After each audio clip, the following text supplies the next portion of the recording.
Something interesting has recently happened in South Dakota.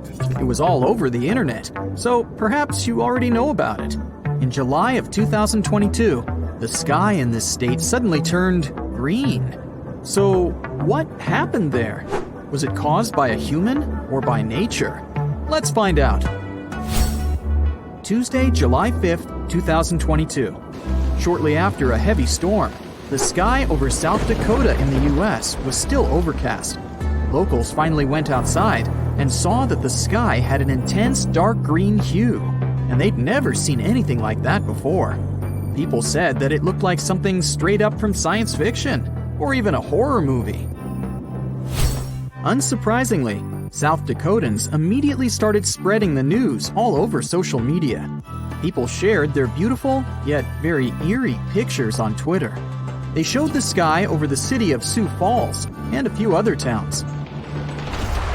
Even though it may look like something supernatural, in reality, this is not a terrifying phenomenon at all. It's a simple play of the light and the atmosphere. Something like this happens quite rarely and usually means that really bad weather is approaching. And that's also true to what happened in South Dakota. Just before people started sharing photos, a thunderstorm swept through the town of Sioux Falls. This was confirmed by the U.S. Weather Service. This hurricane was terrible. The wind speed was about 100 miles per hour. According to the Beaufort scale on wind speeds, this is the fastest and most destructive storm. There are only 12 numbers on this scale, and the maximum wind strength starts at 73 miles per hour. But why isn't this all over the news then? Well, because it's kind of a usual thing for the residents. Thunderstorms occur very often in the United States, especially in the warmer months. And 1 out of 10 such thunderstorms can become something serious, like a tornado. This one wasn't an exception. It was the so-called derecho storm. Derecho is very widespread and long-lived. It's actually a combination of a fast-moving group of severe thunderstorms and downpours. People often say that a derecho is as strong as a tornado. Still, there's a difference between them. A tornado is a vortex, a rotating column of air. It's usually about 500 feet in diameter, although sometimes its width can reach up to 2.5 miles. I don't envy those who would stumble upon that. But the main point is that they rotate. The wind moves very fast in a circle, near some invisible center. A derecho is a strong thunderstorm, or a system of strong thunderstorms with straight-line winds. In other words, it doesn't spin. Instead, the derecho chooses a point somewhere and simply runs to it, like a very motivated marathon runner. If we compare a derecho to an ordinary tornado, the latter has 6 levels of strength, from 40 to 380 miles per hour. So, a derecho is kind of like a small, average level 1 to 2 tornado. Usually, its speed is within the range of 73 to 113 miles per hour. And, in both cases, they can be accompanied by severe thunderstorms, lightning, and rain. But still, these are different things. A storm becomes a derecho if the damage trail left by it exceeds 240 miles, and if the wind speed is at least 58 miles per hour. It's quite difficult to predict. It can form even on a clear day when meteorologists don't even anticipate any storms. And then, the winds appear suddenly. It's so surprising that they may even feel explosive. But the National Weather Service tries to warn people at least half an hour or an hour before this happens, so that residents have time to prepare and hide. It wasn't any different this time. The storm swept through almost all of South Dakota, as well as the states of Minnesota and Iowa. The consequences were quite serious. More than 30,000 people were left without electricity. Fortunately, people were fine. That's because the locals are pretty used to derechos. However, the green sky is something different. It became a very unusual sight for the locals. Everyone was wondering why it happened. Was it a bad sign or a normal weather phenomenon?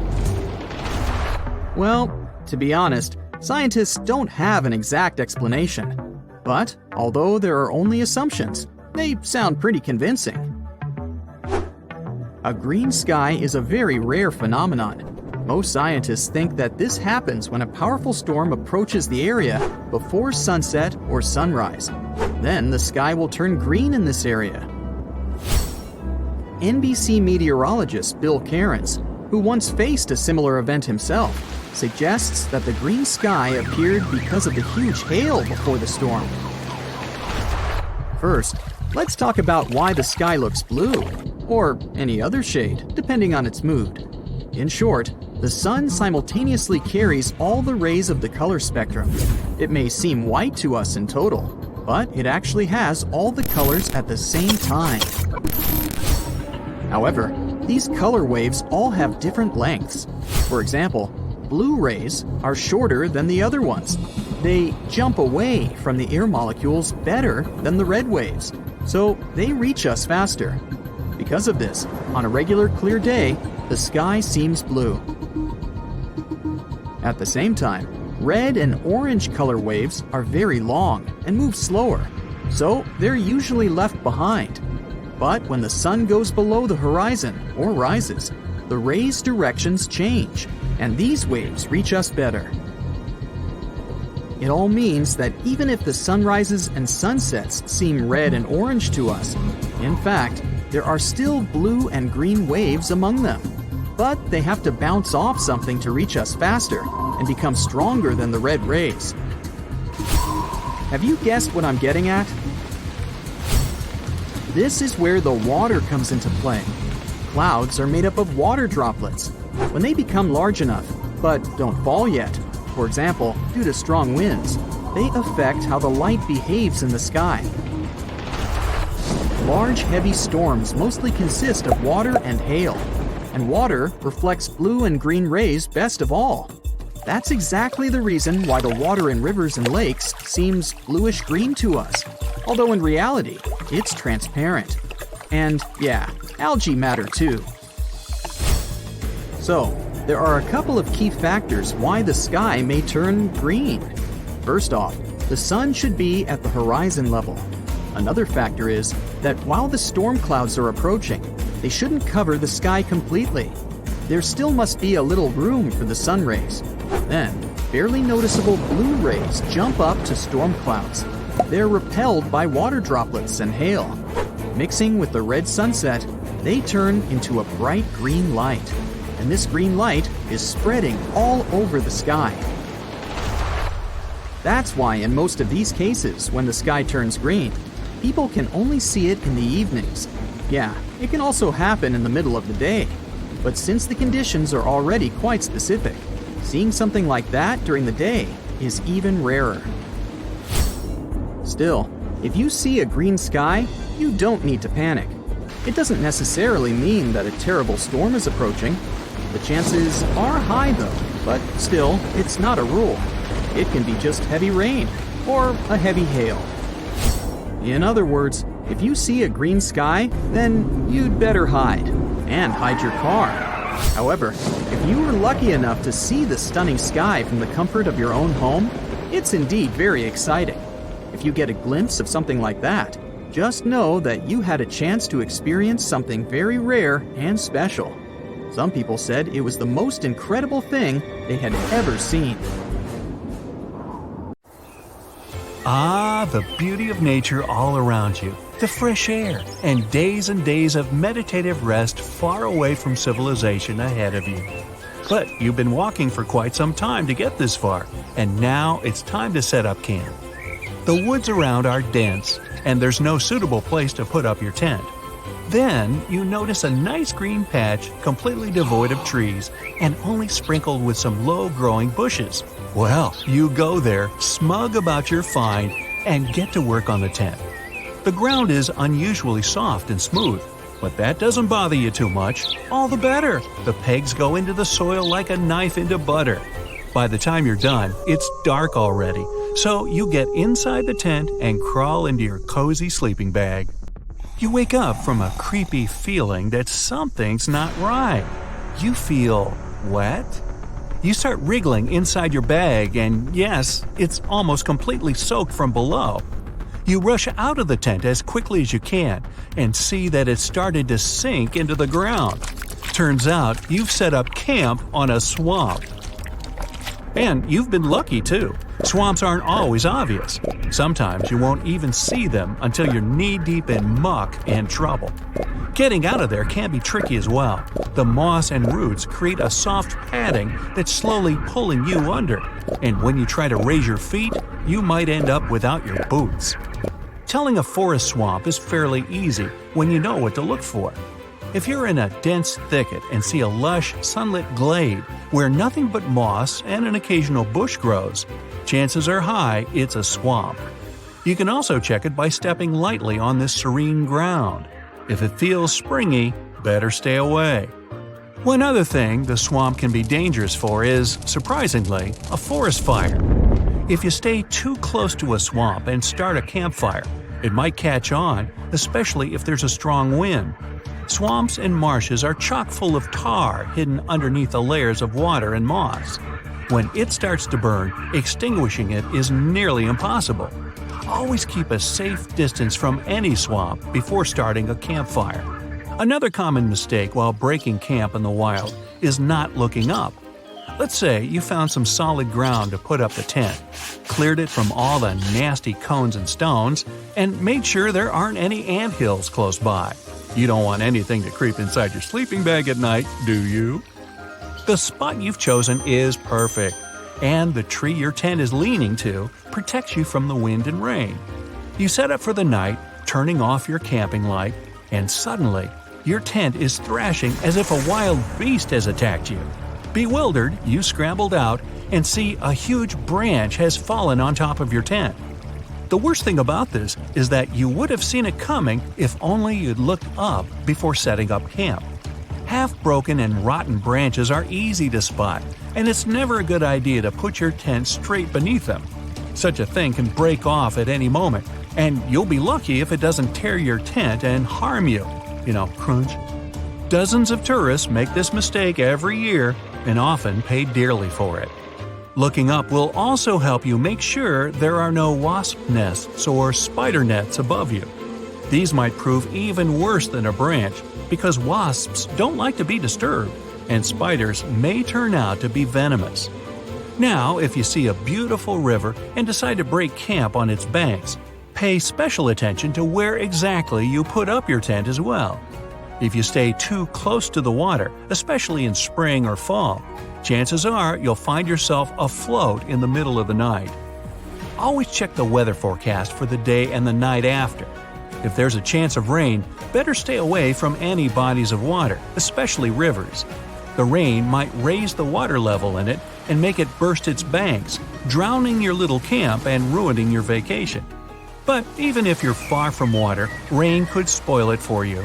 Say you're once again deep in the forest and tree crowns are protecting you from the weather.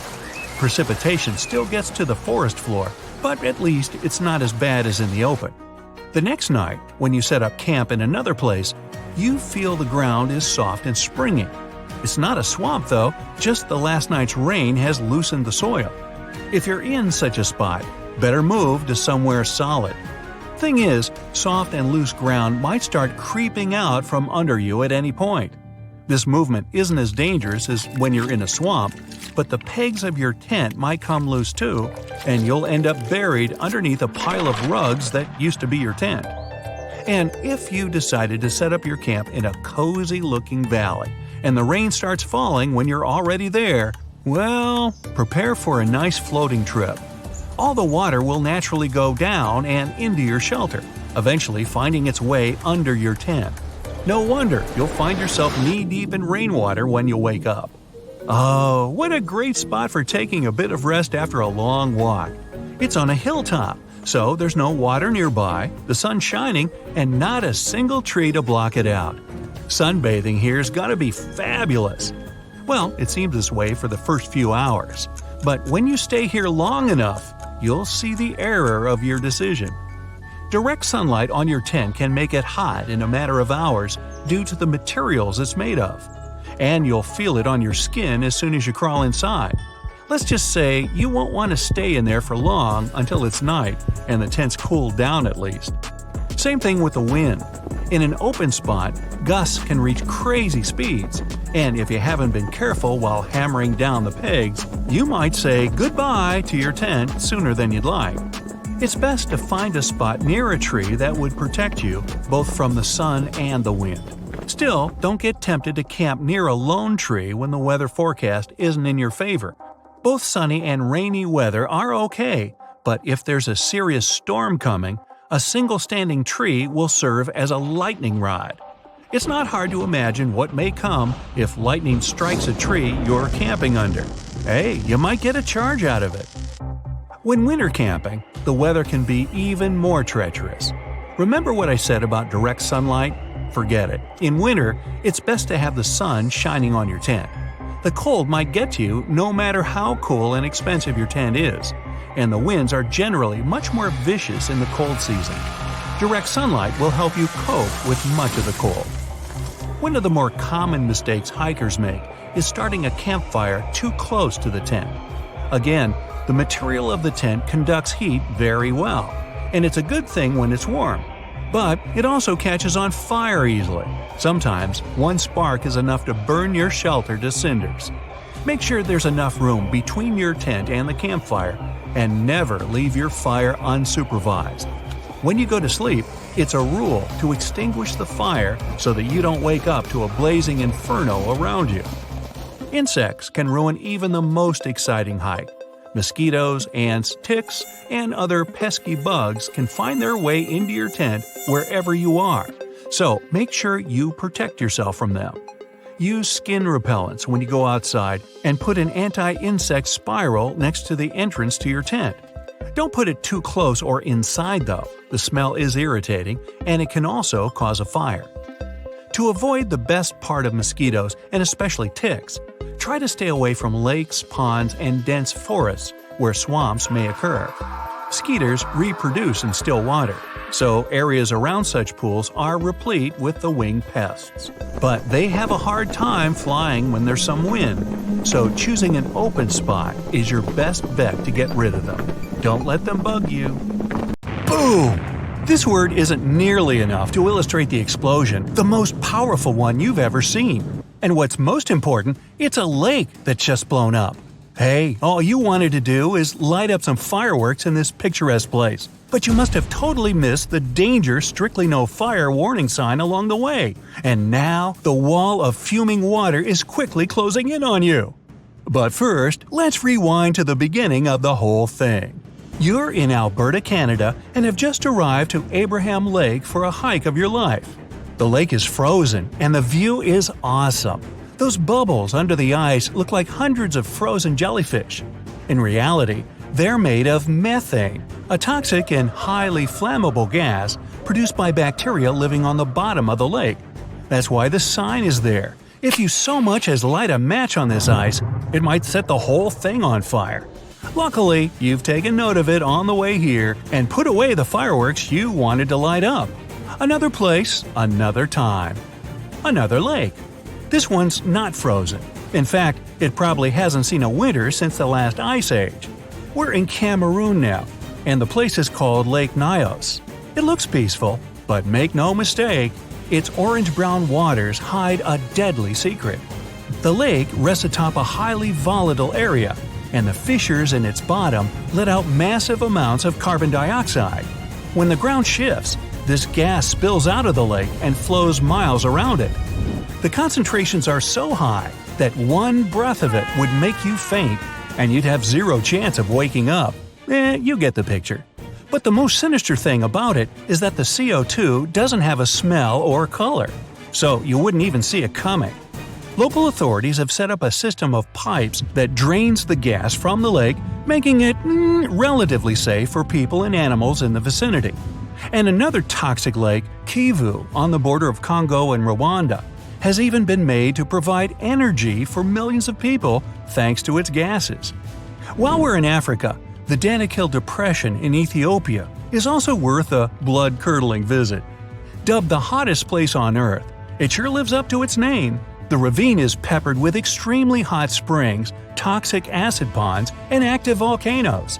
The landscape is surreal, to say the least, and is probably the only inhabited place on Earth where no life can exist.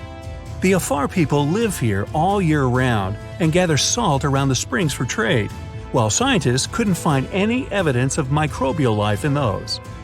Humans are notorious for settling in places most would gladly avoid. Take Mount Tambora in Indonesia.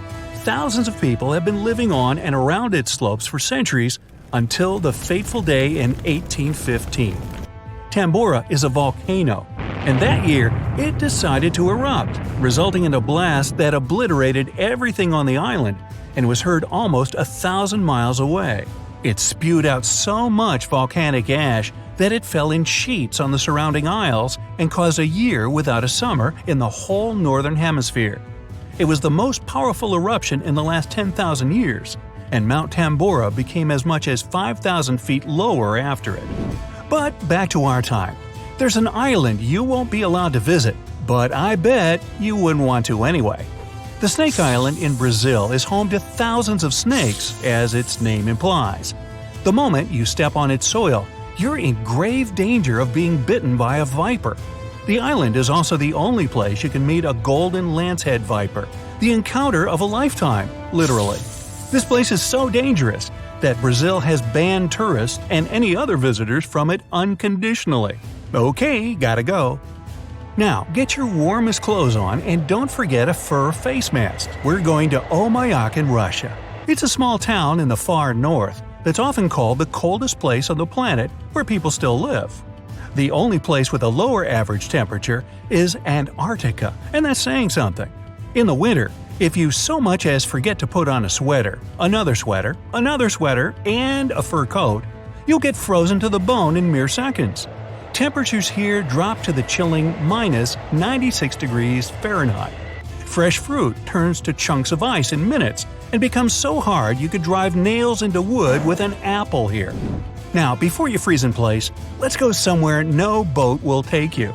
The Skeleton Coast in Namibia. No, really, you can only drive or fly in here because boats and ships won't go near the place. The waters are treacherous, sudden gales toss vessels around, and sharp rocks hiding underwater are all too happy to ram into their hulls. The coast itself stretches for hundreds of miles and is divided into southern and northern parts. Visitors on all-terrain vehicles are allowed freely into the southern part, but only about 800 people a year can get to the northern one, and only with guided tours. People are known to have been lost in this desert forever, and it's a daunting place to go. It got its name from numerous animal carcasses found here. Still, about 50,000 indigenous people managed to survive in this place, along with adapted animals, lizards, hyenas, and even elephants. Now, you'd expect a living destruction machine anywhere but the heart of Europe. Naples, one of the most famous cities in Italy, is built on top of an active supervolcano. In 2018, scientists noticed this monster of a mountain was building up magma in its depths. They say it isn't likely to erupt in the near future, but there's a smaller yet no less dangerous volcano just a few miles off, the infamous Vesuvius. You might remember it for the immolation of the Roman city of Pompeii about 2,000 years ago. You might, but I wasn't around then. This one has been active for a long while, and both citizens and guests of Naples put their lives at stake every single day they spend in town. But hey, while you're there, try the pizza. Northeast of France is also an unwelcoming place. A chain of areas has been dubbed Zone Rouge, or Red Zone, and declared off-limits since the 1920s. If, by some wild chance, you find yourself in one of these places, you'll only see wilted plants and scorched earth, so much in contrast with the lush landscapes of the rest of the country. The soil and air is so polluted here that people are prohibited to enter for fear of choking. And in any case, nothing can live in the red zone at the time. There's an inhabited island in Japan that was once closed for air travel for 8 years. Miyagi-jima is basically a volcano on whose slopes people live. It has been erupting roughly every 20 years, and the latest eruption was in 2000. The volcano doesn't normally spill lava, but instead it throws out enormous clouds of toxic sulfuric gases. Hey, don't forget your mask. Speaking of which, at the peak of its activity, residents of the island had to wear gas masks at all times, and even years after the eruption, they took those masks with them just in case. Hey, I can relate. Not far from where we've just been, in Kamchatka region of Russia, there's an incredibly beautiful valley in which you don't want to stay for too long. It's ominously called the Valley of Death, and it sits at the base of another active volcano. When the mountain lets out its fumes, spoiler, quite often, the toxic gases, heavier than air, go down its slopes and right into the valley. Small critters have no chance of survival breathing this stuff, and even larger animals and humans will have trouble getting out unscathed. Another deadly vacation destination is Saltstraumen Strait in Norway. It looks serene and beautiful, and you can almost feel it inviting you to take a dip and bathe in its waters. Don't do that though. Every 6 hours, the calm strait turns into a roaring mass dotted with huge and powerful whirlpools. It's all because of a tidal current between two fjords the strait is connecting. Here, on a high tide, the rush of water is too massive for the narrow stream, making it a deadly trap for both swimmers and boats. Now, over in Bolivia, there's a 45 miles long road that only the bravest dare to traverse. Yungas Road goes along the side of a mountain range and is a major attraction for cyclists craving for a thrill.